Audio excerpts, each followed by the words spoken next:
Hi, it has never been more important to be visible, to make a connection digitally, and to be able to do that through a camera lens.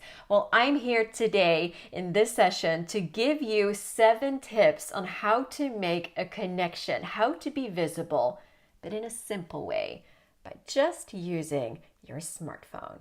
Here are 7 tips.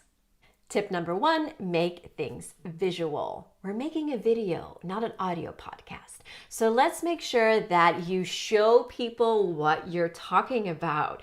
You can do this with a background, a foreground, or perhaps by holding something up in the air, holding something in your hands.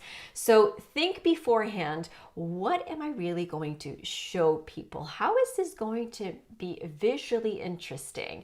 So use the right people in your video, use the right objects or props in your video to make it visually interesting. My second tip is be a person and try to make a connection with someone else. So don't just send out your information, but really think about who is going to be my viewer and what are the topics? What are their questions and problems? What are the things that they are maybe really concerned about right now? And how can I, as a person or as a team, help them and make that personal connection right now? So think about who your viewer is, and then also try to make that connection by having interaction with your video, asking people questions, inviting them to leave a comment and to replying on that comment as well. Be human. Tip number 3 is make sure you have good audio. If the audio is distracting, maybe there's distracting background noises, a TV that is still on or a truck that passes by, those can be really distracting. So what I recommend is before you start filming, before you hit record, listen to your surroundings. Make sure that there are no distracting noises. And if there are, try to turn them off if that's possible, or move to another room if that's possible. Of course, you can also use microphones. Well, I'm actually wearing a microphone right now, which this is the Rode Smart Love Plus. It's made for smartphones. You just plug it in and it works. It's amazing. But I also often use these. They're actually 2 wireless. This is a wireless set, which I love as well. So one is a microphone and one, there's a receiver and a sender, and it works really well. So there's of course different solutions to make sure that you have good audio. If you don't have a microphone, just listen to your surroundings. Make sure there's no reverb or echo, and try to turn off any distracting background noises. Tip 4, use the right light. So this is really obvious, but trust me, so often it goes wrong.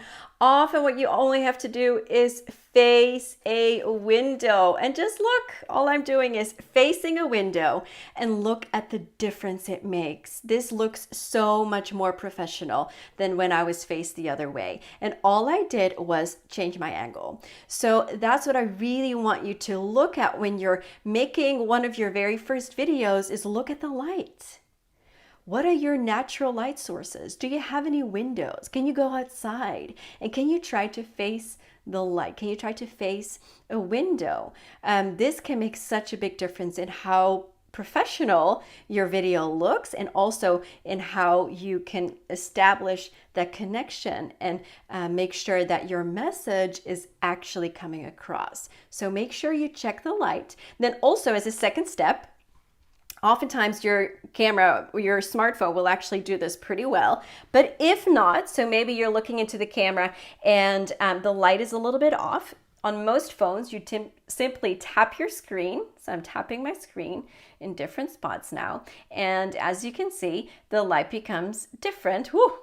wherever I tap it. So you tap it usually on your eyes, which is what I just did, and then the exposure and the focus will be adjusted to my face. So that is another tip that I really want to give you. On most iPhones, you can also move that little sun you see right next to the square, and on most Androids, there's a light bulb that you can move, and then you can also manually change your light. Tip number 5 for filming with your smartphone is use the right framing. Whether you are filming a person or perhaps an object with your phone, if you use the right framing, so the right distance and the right angle, that can make all the difference. Okay, first of all, let me show you how to not put a person on camera. So what a lot of people do when they film someone is kind of like this, really far away, lots of space above the head and a lot of space next to you. What you really want to do is move a bit closer than maybe you want. So move up a lot closer, maybe here, and then stand kind of on the side. This is also what I'm using here is the rule of thirds. So you might have seen this on your phone. A lot of phones have a grid, and you can turn it on or off, but those are lines on the screen, and pretty much what you want to do is use those lines and stand on one of those lines. So you don't stand right in the middle, but a little on the side, and you can do this in interviews as well. You want to, of course, look into the camera lens, not look at yourself, but look into the camera lens. So you make that eye contact, and then you have a lot more space here to also put pictures and text, and there's more background space as well. So this is a good way to frame a person, whether it's you or someone you're interviewing. Now let's talk about perhaps you want to film something, maybe this book. Maybe you want to film an album with a lot of different pictures. How would you do that? So one of the things that you can do is just hold it right next to you. You know, that's one way. You can also film it separately. And then in an app, put those pictures, put your video next to or over this video. So what you can do is, of course, make close-up shots of the book. You can film, I'll show you, you can film from different distances and angles. So say I'm filming this book with this phone. First of all, I can make a shot like this distance, this angle. Secondly, I could make a shot like this. This is also called eagle eye. So I'm right above it looking down. I could also do the other way, maybe an angle like this, from beneath on an angle. I can also do a shot like this and perhaps a slow-mo or maybe a time lapse. Or I could, well, this is going to be difficult when you're by yourself. You need a little tripod for this, but you can hold the phone and then perhaps flip through the book, for example, so you have some movement.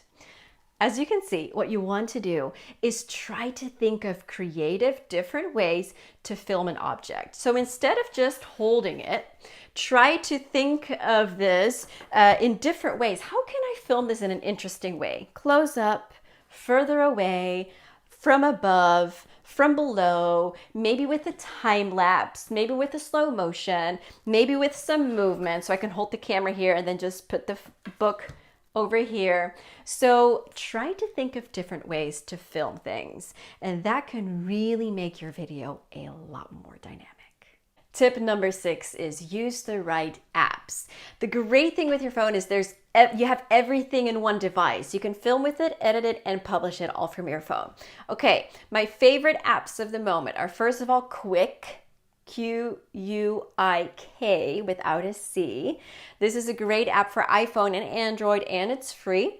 It's great to make simple compilation videos. Perhaps you have a bunch of pictures and videos already on your phone or on your computer. Well, try to get them on your phone, and then with Quick, you can easily make a video out of them. You just put them in the app and Quick make something out of it. Trust me, it's a great app. Check it out. So that's Quick. If you want to have a bit more control over your video, maybe you have interviews, maybe it's you doing a little vlog, so you want to have a bit more control over the length of clips and perhaps adding some text in or music or whatever it is, then I can also really recommend iMovie and KineMaster, because with those apps you can edit in layers. They're really wonderful. So those are the first couple of apps you want to use. And if then you think, well, maybe I want to spice it up a little bit and add some graphics or some text or my logo, I can really recommend the app InShot. So what you do is you first create a video, perhaps in iMovie, and then you export it to your camera roll, then you import it again in InShot, and perhaps there you can add your logo and maybe a few words here and there. And that can really help your video pop. And my final tip is make sure you caption your videos, and there are amazing apps out there that caption the video for you automatically. So if you have an Android phone, there's AutoCap.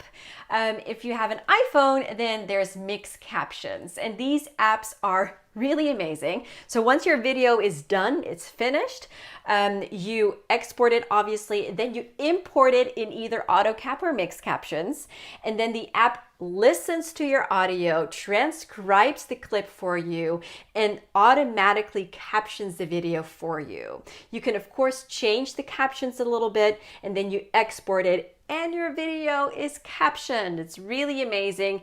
I use it all the time for my videos that I use on LinkedIn as well. It does cost a little bit of money. I think I paid maybe 10 or 20 euros 3 months ago.